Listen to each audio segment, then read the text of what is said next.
नमस्कार, दमुक नायक में आप सभी का स्वागत है। मैं पूनम और इस वक्त हमारे साथ हैं मैग्सेसे पुरस्कार के विजेता डॉक्टर संदीप पांडे। उनसे जानेंगे चुनावी माहौल के बारे में और क्या वो राजीव यादव का प्रचार कर रहे हैं, तो कितना टफ है सारी चीज़ें। सर बहुत बहुत स्वागत है हमारे चैनल में। धन्यवाद धन्यवाद। सर आप राजीव यादव का प्रचार कर रहे हैं, पूरे उत्तर प्रदेश में सबसे अलग मुद्दे पर राजीव यादव लड़ रहे हैं सर, तो क्यों आप लोग इस मुद्दे पर लड़ रहे हैं? कोई मतलब क्योंकि बाकी कोई भी पार्टी इस पर बात नहीं कर रही है। देखिए, इसीलिए हम लोग इस पे लड़ रहे हैं क्योंकि बाकी कोई पार्टी इसकी बात नहीं करती। ये एक बहुत महत्वपूर्ण मुद्दा है और ऐसा नहीं है कि भारतीय जनता पार्टी की सरकार आने के बाद ऐसा हुआ है। पहले भी जब केंद्र में कांग्रेस की सरकार थी और उत्तर प्रदेश में अखिलेश यादव मायावती की सरकारें रही हैं, तो लोग फर्जी मामलों में, आतंकवादी मामलों में फंसाए जाते रहे हैं और सालों साल वो जेल में रहते हैं। उनके मुकदमे पहले तो वकील लड़ते नहीं हैं। कोई भी घटना हुई तो मुस्लिम लड़कों के चेहरे, उनके फ़ोटो छप जाते हैं अखबारों में, बता दिया जाता है कि आतंकवादी हैं। अभी एफआईआर हुई नहीं, अभी मुकदमे की सुनवाई हुई नहीं और पहले ही मीडिया ट्रायल हो जाता है और उसके बाद वो सालों साल जेल में रह के रिहा होते हैं। तब कोई बड़ी खबर नहीं बनती और उनका जीवन तबाह हो जाता है। तो हम लोगों ने ऐसे कई मामलों को नज़दीक से देखा है। मेरा पहला जो अनुभव था, सुरेंद्र मोहन जी पुराने समाजवादी नेता थे, उनके कहने पे मैं संसद पे जो हमला हुआ था उसमें प्रोफेसर अब्दुल रहमान गिलानी की सिटीजन्स डिफेंस कमेटी पे था और हमने देखा कि किस तरह से एक टाडा या पोटा कोर्ट थी उस समय, उसने उनको मौत की सज़ा दे दी थी। और हाई कोर्ट में जब मामला पहुंचा तो हाई कोर्ट ने कहा कि इनके खिलाफ़ तो रत्ती भर सबूत नहीं है कि इनको कोई सज़ा दी जाए और वो वहाँ से बरी हुए और फिर सर्वोच्च न्यायालय से भी बरी हुए। तो उसके बाद मैंने देखा कि राजीव और शहनवाज़ ये रिहाई मंच बना के काम कर रहे थे और कोई भी ऐसी घटना होती थी आतंकवादी तो वो उसमें रिपोर्ट निकाल देते थे, बयान जारी कर देते थे कि ये फर्जी हुआ है। जैसे कि रामपुर में एक सीआरपीएफ कैंप में एक घटना हुई 31 दिसंबर को, जहां नए साल की पार्टी में शराब पी के कोई सुरक्षा कर्मियों ने गोली चला दी और उसको आतंकवादी घटना बता दिया गया। तो ऐसे बहुत सारी घटनाओं को देखने के बाद मुझे ये भरोसा होने लगा कि ये जो घटनाएं अपने देश में होती हैं ये फर्जी होती हैं, फर्जी मुकदमों में लोगों को फंसाया जाता है। और इसलिए मैं राजीव के साथ हूँ क्योंकि ये सवाल जो वो उठा रहे हैं इसमें कोई राजनीतिक दल हाथ नहीं लगाते। हाँ, वही मेरा सवाल है कि बाकी पार्टियों के भी घोषणा पत्र, काफ़ी चीज़ें हैं। इनकाउंटर जब भी होता है लोग बड़ा जश्न मनाते हैं कि हमने किसी को, लेकिन बिहाइंड द स्टोरी कुछ और होती है। तो इस पे काम करना का आपको क्यों लग रहा है कि इस पे ही काम करना ज़्यादा ज़रूरी है? और भी कई मुद्दे हैं इसमें। क्योंकि देखिए, हम लोग सामाजिक कार्यकर्ता हैं और अन्याय और जुल्म के खिलाफ लड़ना हम लोगों का काम है। लोगों के अधिकारों की रक्षा करना, अपने संविधान में इस तरह का अन्याय नहीं होना चाहिए। ये बहुत शर्म की बात है कि हम निर्दोष लोगों को इस तरह से फंसाते हैं फर्जी मामलों में। तो ये परंपरा बंद होनी चाहिए और ये हमारे सुरक्षा कर्मियों के लिए भी ठीक नहीं है क्योंकि ये एक तरीके का भ्रष्टाचार है कि आप कागज़ पे फर्जी सबूत दिखा के लोगों को आप आतंकवादी बना रहे हैं, अपराधी बना रहे हैं, उनका जीवन बर्बाद कर रहे हैं और फिर वो पुलिस वाले हों, सुरक्षाकर्मी हों, वो इसके नाम पे अवार्ड लेते हैं। तो ये जो पूरी एक व्यवस्था बनी हुई है जिसमें कि सरकार आतंकवाद का डर दिखा के अपने को और मजबूत करती है, कई ऐसे कठोर कानून बनाती है। जैसे कि उत्तर प्रदेश में एक विशेष सुरक्षा बल अधिनियम आया हुआ है कि बिना वारंट की गिरफ्तारी हो सकती है। तो वो अपने कानून और कठोर करती है, अपने को मजबूत करती है सैन्य दृष्टि से और फिर उस ताकत का इस्तेमाल जनता के आंदोलनों को कुचलने के लिए होता है। सर जैसा कि अब जन आंदोलनों की कितनी ज़रूरत है अब के दौर में? इस सरकार में आप देखिए कि जब से ये सरकार आई है तब से कोई ना कोई आंदोलन हो ही रहा है। पहले छात्रों के आंदोलन हुए जवाहरलाल नेहरू यूनिवर्सिटी में, हैदराबाद सेंट्रल नहीं, यूनिवर्सिटी। लेकिन सर उसके इतर आप देखेंगे कि उनको किसी तरह से मतलब दबाया जा रहा है, कैसी चीज़ों को नहीं उल्टी उलट हो जा रहा है। सरकार तो दबाएगी ही, लेकिन मैं ये कह रहा हूँ कि सरकार का जब अन्याय बढ़ा तो छात्रों को विश्वविद्यालय परिसरों में, दलितों को सड़कों पे निकल के 2 अप्रैल 2018 को जो अनुसूचित जाति जनजाति अत्याचार निवारण अधिनियम है, जब उसको कमज़ोर करने की कोशिश की गई तो वो सड़क पे उतरे। फिर आपने देखा किस तरह से नागरिकता संशोधन अधिनियम के बाद मुस्लिम औरतें सड़कों पे निकल आईं, क्योंकि आदमियों को इन्होंने मारना शुरू कर दिया। उत्तर प्रदेश के अंदर 22-23 मौतें हुई पुलिस की गोलियों से, जो सब मुसलमान लड़के थे। तो औरतों ने मोर्चा संभाला और अगर कोरोना का हस्तक्षेप ना होता तो शायद वो आंदोलन अभी तक चल रहा होता। और फिर किसानों को 13 महीने सड़क पे बैठना पड़ा। तो ये सरकार का अन्याय और अत्याचार दिखाता है कि लोगों को बार बार सड़कों पे निकलना पड़ा है इसका विरोध करने के लिए। लेकिन अगर लोग सड़क पे नहीं निकलते तो देखिए आज जो उत्तर प्रदेश में एक मुहिम चली है लोकतंत्र को बचाने की, भाजपा को शिकस्त देके। हाँ सर, वही मेरा सवाल है कि आप पूरे इलेक्शन को किस तरह देखते हैं, क्या रिजल्ट आ सकता है, क्या कैसी मतलब आपकी जो रणनीति, कोई लहर जो पहले थी वो लहर नहीं दिख रही है इस बार? नहीं, किसी पर्टिकुलर बंदे की, पार्टी की, किसी की लहर नहीं है इस बार? नहीं, एक लहर तो मैं ज़रूर देख रहा हूँ, वो है नाराज़गी की। लोग नाराज़ हैं। हाँ, नाराजगी, लेकिन पार्टी को लेकर सर कोई किसी पार्टी विशेष या पार्टी विशेष को नहीं है, लेकिन भारतीय जनता पार्टी दोबारा सत्ता में ना आए इसको लेके लोग जागरूक हैं और अपने अपने इलाके में लोग उस उम्मीदवार, उस पार्टी को मत दे रहे हैं जो भारतीय जनता पार्टी के उम्मीदवार को हरा सके। और शुरुआत इसकी पश्चिमी उत्तर प्रदेश से हुई, क्योंकि वही चुनाव का पहला चरण था और वहाँ पे किसान आंदोलन की वजह से समाजवादी पार्टी और राष्ट्रीय लोकदल के गठबंधन को समर्थन किया किसानों ने। उसके बाद जो खुले पशुओं वाला मुद्दा था वो आश्चर्यजनक ढंग से उठ गया। सरकार उसको दबाने की कोशिश कर रही थी, लेकिन हकीकत यह है कि 2017 से ही, जब से योगी आदित्यनाथ उत्तर प्रदेश में आए हैं, तब से उत्तर प्रदेश का किसान इन खुले पशुओं की समस्या से परेशान है। वो रात रात जग के अपने खेत को बचा रहा है, उसका खेत पशु खा जा रहे हैं।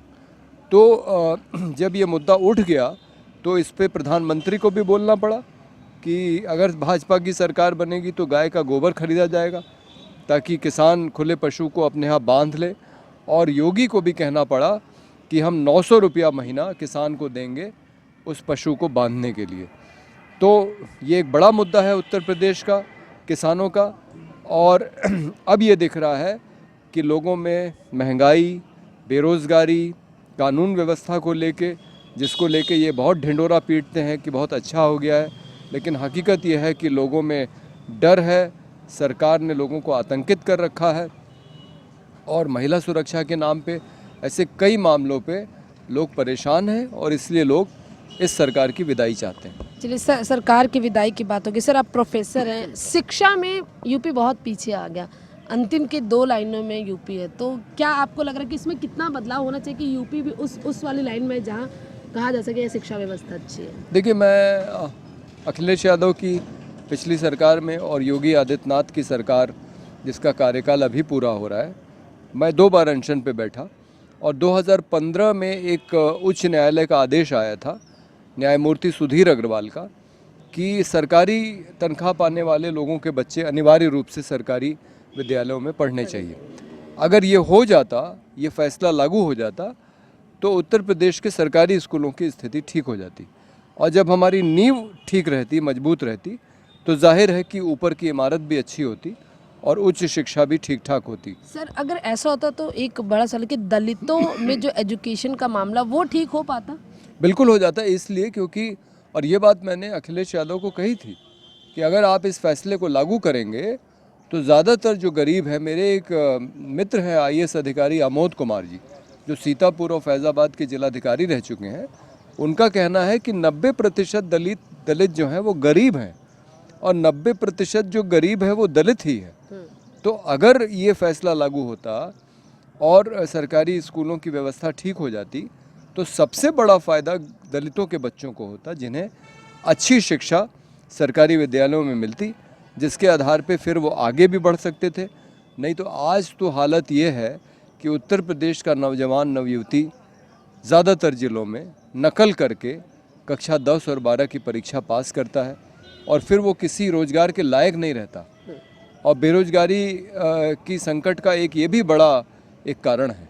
अच्छा सर, एक ये भी सवाल है कि सरकारें मायावती की भी रही हैं, अखिलेश की भी रही, अब योगी की भी रही। क्या कारण है कि सर शिक्षा पे जोर नहीं दिया गया और क्या कारण है कि वो जो दलित बच्चे हैं वो उठ नहीं पा रहे हैं इन सरकारों की वजह से, अगर शिक्षा में तब्दीली हो तो? देखिए, एक किताब आई थी 1991 में, the child and the state in India, Myron Weiner. और वहाँ उस किताब में मायरन वाइनर ये कहते हैं कि 1968 का कोठारी आयोग की सिफारिश है कि समान शिक्षा प्रणाली लागू की जाए, यानी कि सभी बच्चों को एक जैसे विद्यालय में पढ़ने का मौका मिले। ठीक है जी। लेकिन इसको कभी लागू नहीं किया गया। क्या कारण है, सरकारें क्यों नहीं लागू? हाँ, तो मैं आपको कारण बता रहा हूँ जो उस किताब में लिखा है, और अब उससे मैं सहमत हूँ। जब मैंने किताब पढ़ी थी तो मैं सहमत नहीं था। उस किताब में ये लिखा है कि भारत का जो शासक वर्ग है, जो उच्च वर्ग है, जो सवर्ण है ज़्यादातर, वो नहीं चाहता कि इस देश के गरीबों, वंचितों, दलितों के बच्चे उन विद्यालयों में पढ़ें जहाँ वो उनके बच्चों के साथ प्रतिस्पर्धा में उतरें, उच्च शिक्षा के लिए, नौकरियों के लिए, विदेश जाने के मौक़ों के लिए। तो इसलिए हमारा जो शासक वर्ग है वो उसने अपने बच्चों के लिए तो प्राइवेट स्कूलों की व्यवस्था कर ली है। हालांकि स्कूल की पढ़ाई पूरी करने के बाद वो फिर सरकारी संस्थानों में ही जाना पसंद करते हैं, IIT, IIM, हाँ, एम्स। लेकिन विद्यालय के स्तर पे जहाँ हिंदुस्तान का आंकड़ा ये है कि आधे बच्चे कक्षा 8 के पहले विद्यालय छोड़ देते हैं, तो वो ये सुनिश्चित करते हैं कि दलितों के बच्चे, गरीबों के बच्चे वहाँ तक पहुँच ही ना पाएँ जहाँ वो उनके बच्चों के लिए खतरा बने। तो ये उस किताब का निष्कर्ष है और मैं इससे सहमत हूँ, क्योंकि भारत का शासक वर्ग अगर ईमानदार होता तो वो समान शिक्षा प्रणाली को लागू करता और फिर इस देश के हर एक बच्चे को वो मौका मिलता कि उसे अच्छी शिक्षा मिले और फिर अच्छी विद्यालय की शिक्षा प्राप्त करने के बाद वो महाविद्यालय, विश्वविद्यालय और उच्च शिक्षा भी अच्छी प्राप्त कर सकता था। चलिए सर, आखिरी सवाल है, यूपी में सवर्णों का जो वोट है, इस बार कहा जा रहा है कि ब्राह्मण नाराज है, किस तरफ होगा? क्या लग रहा है आपको, किस मुद्दे पर इस बार वो वोट करेंगे? देखिए, जो कहा जा रहा है ऐसा मैं नहीं मानता कि ब्राह्मण कोई एक जगह वोट दे रहा है। इस बार वो विभाजित है। विभाजित है मतलब किन मुद्दों पे विभाजित है? तो अगर देखिए, ऐसा माना जाता है कि भारतीय जनता पार्टी सवर्णों की पार्टी है जी, तो ज़्यादातर ब्राह्मण ठाकुर उसके साथ हैं। लेकिन पर योगी आदित्यनाथ की सरकार में ऐसा दिखाई पड़ा कि महत्वपूर्ण पदों पे ठाकुर बैठे हुए थे। हालांकि ये वो पार्टी है जो कहती है कि हम जातिवादी राजनीति को नहीं मानते हैं या हम उसको अस्वीकार करते हैं। लेकिन ये सबने देखा कि किस तरह से ठाकुर अधिकारी जो है बड़े पदों पे बैठे रहे और उन्होंने अन्याय किया है, जिसकी वजह से असंतोष है।